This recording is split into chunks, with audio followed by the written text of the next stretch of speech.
From the House of Sungo, this is GayTopix, the only gay source for hot topics and gay news. Good afternoon. Today is March 26, 2020. To quote the incomparable Barbara Walters, this is 2020. I'm your host, Poppy Sungo, the only host to bring you the latest gay and lesbian headlines and breaking news. That is right, I am the only host to do so.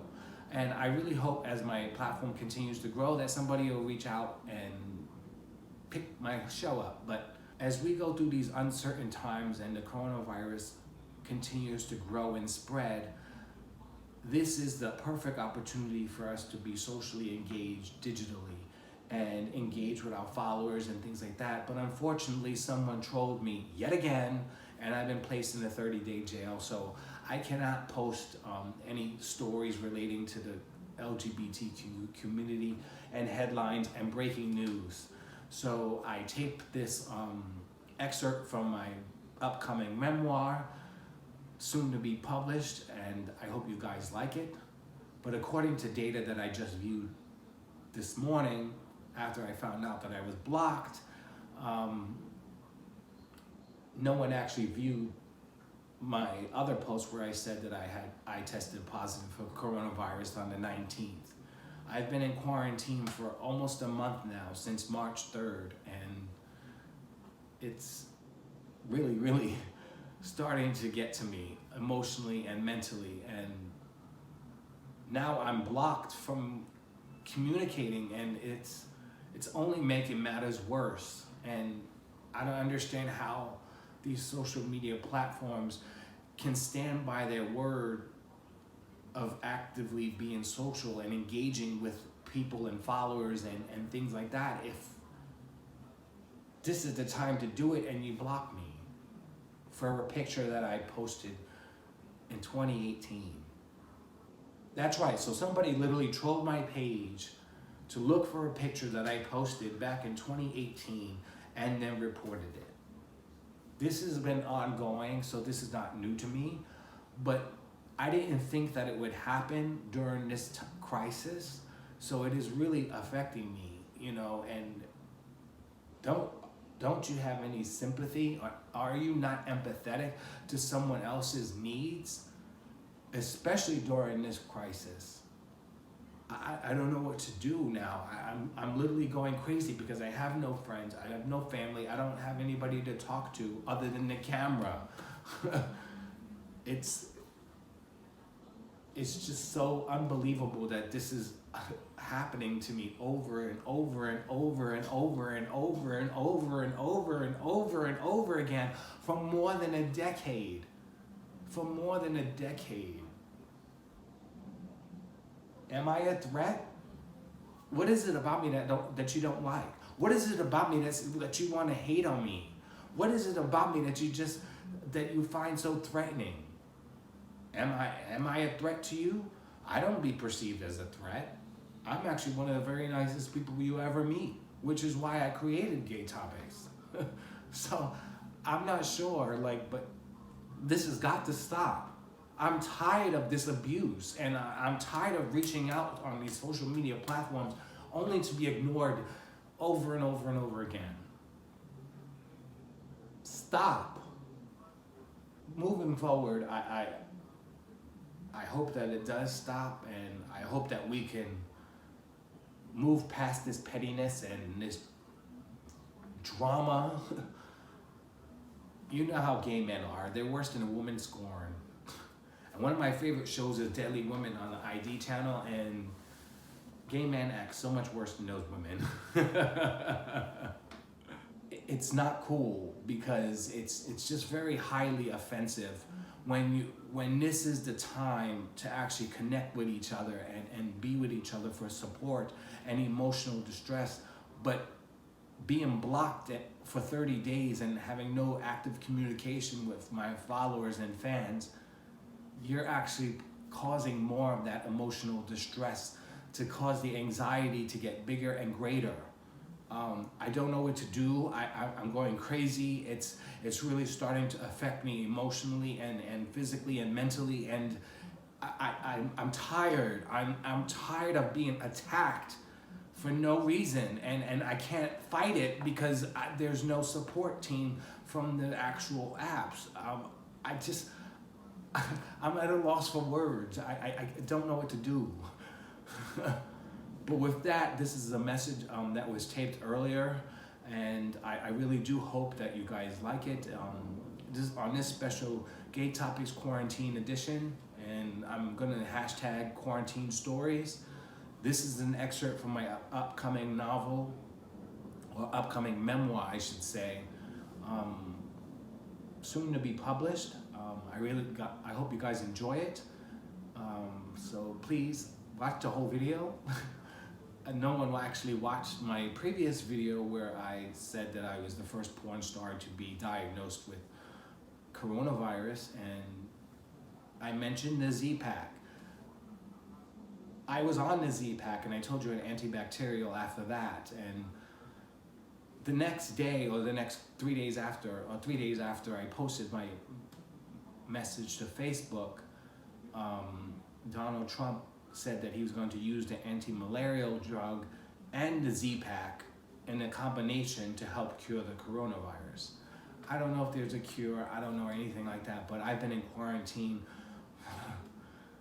for a while now, and I'm going crazy. But yeah, no one actually saw that video because I looked at it just the other day, just this morning, and it's only got 3 views. So I don't even know how many people are actually gonna sit here and listen to my excerpt, but I'm gonna do it anyway because I have nothing else to do. So I hope you guys enjoy it, and we'll see what happens from there. Author's note. This story is the property of Papi Songo. It cannot be sold, traded, posted, or printed in publication without expressed written permission of the author, me. It can be downloaded for personal reading or pleasure, but if you wish to repost them at your own site or blog, please contact the author, me, for position. The following story is based on a true experience I had. It contains graphic scenes of male fetishes and sex between 2 consultant gay adult males. If these subjects do not interest you, or it is not legal for you to read them, please don't continue. Otherwise, I hope you enjoy. It was a dark and stormy night as I lie on a Tempur-Pedic bed watching the news updates run along the bottom of the TV. According to the last hourly news update, Hurricane Irene was now Tropical Storm Irene, but had the tropical strength of a Category 1 hurricane.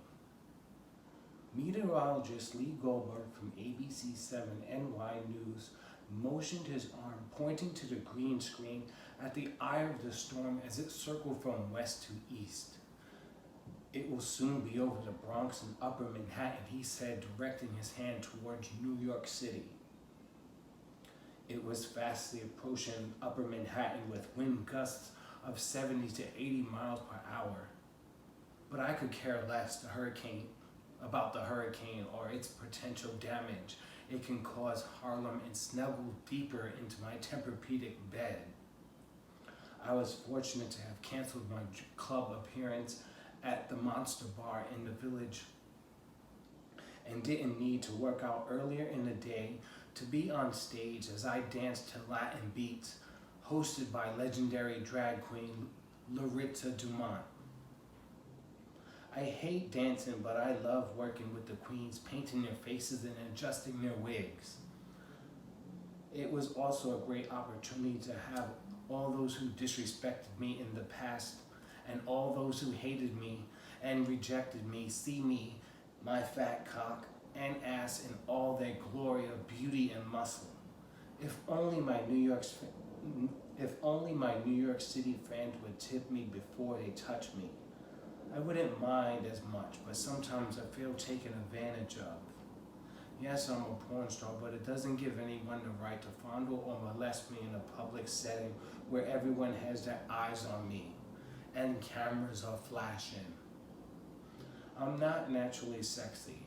I owe that to the sample products of Anastasia Cosmetics that RuPaul graciously mailed me after we exchanged information at a party once.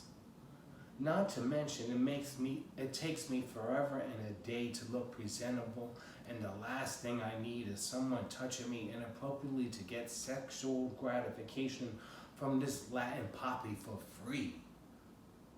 They all want to see my bald head and beefy muscles. They grab and pull and tug at me to catch a glimpse of what they turned down. Why are you so concerned now if you weren't then? Please don't touch my fitted snapback and don't massage my back or chest. My mother always taught me never touch anything that doesn't belong to you, and if you want it, then pay for it. That is why Trey, my bodyguard, took the position to keep me safe from harm. Trey pushed anyone and anything out of the way as I walked through my makeshift runway in various clubs and venues on toward the velvet rope. It was like I was Moses and parted the Red Sea to walk to my refuge. I cuddled with a soft foam throw pillow and lie down on a couch, commanding my dog to jump up and lie next to me. He took his time and hopped onto the sofa. He searched the couch for a space to drift off, and I grabbed my phone and saw a notification from a fan on Twitter. He asked if I was available, and I replied back to his 140-character message and saying, if the pay is right and I'm gonna get fucked stupid, then I'm down. Then he proceeded to ask a question that disrespects and undermines every model and actor in the gay adult industry. He asked if I could contribute. Wait, why the fuck would you expect an escort to pay for his time when you're supposed to be paying for his time? More importantly, if Antonio Biaggi wanted to chill with you, you would give him anything and everything he needs. Just the thought of getting a selfie with that Latino god makes me wet. Makes anybody wet. I said no and continued with, I guess that ends this conversation. I pressed send and continued replying to my other tweets. He soon tweeted me a dick pic of his 12-inch Jamaican meat and said, it's okay. I don't want to pay anyway. That was strange because if you don't want to play, why are you asking me to pay? Being hungry for cock, I instantly said yes, and I would agree to meet him in the Park Chester section here in the Bronx and ask for an Uber. You want the dick, then come through. If not, forget it, he tweeted back. I thought about getting a cab, but doing that in a hurricane is quite rare. The only people outside were the news reporters reporting live. I thought about it, and not being able to play became really hesitant with replying back. I agreed and quickly jumped in the shower to clean my pussy out. I flushed so much water inside of a hole that I burped, but the water was clean and I was happy. I get out the shower and admire my male physique in the mirror. It took years to create my reflection. I still needed work but was elated with my results. I rubbed the towel against my skin, standing on a soft bath rug. I then grabbed the baby oil and massaged it into my skin. I rubbed it against my hairy chest and flat stomach down to his knees. I rubbed my head and neck and put the oil down. I then start the daunting process of finding my costume to wear. The right jockstrap and socks can really change your sexual encounter.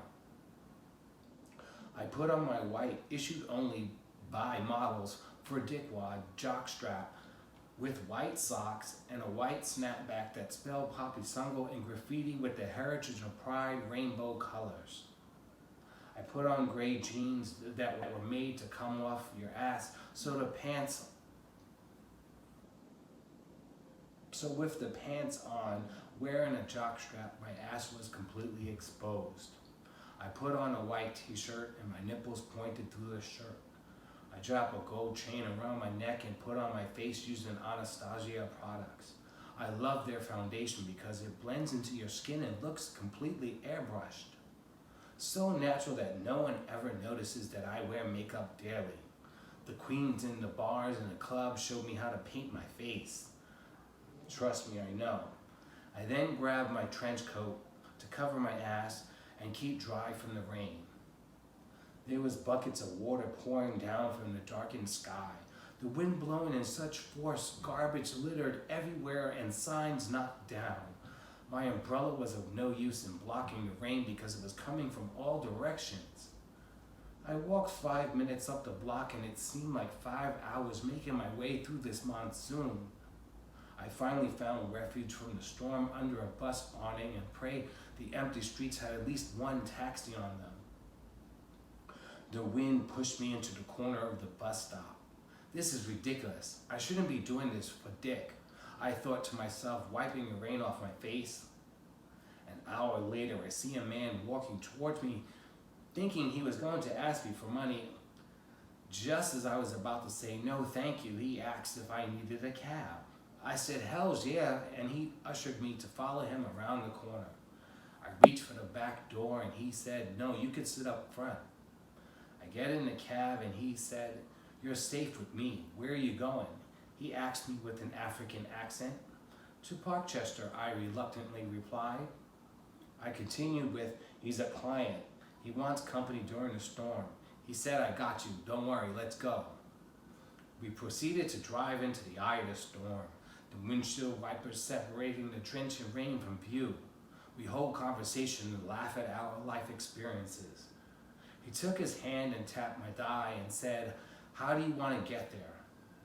I looked into his dark brown eyes and smooth chocolate skin and said, take the dark roads under the expressway, secretly praying my fantasy with the cab driver can come true like it has done for so many others. Having sex with a cab driver is quite common. Unfortunately, I never experienced it, but had a feeling it might happen tonight. Shit, at least I'll be dry, I thought. He drove through the puddles on the streets and continued to tap my thigh, laughing out loud. They are the quickest way to get you there, but then again, there is no traffic in this weather. He laughed and drove onto the highway instead of the dark roads. Are you going to be around later? I soon interrupted. I asked, hoping after my session with my client, I can get a cab back home. He hands me a card and said, call me anytime.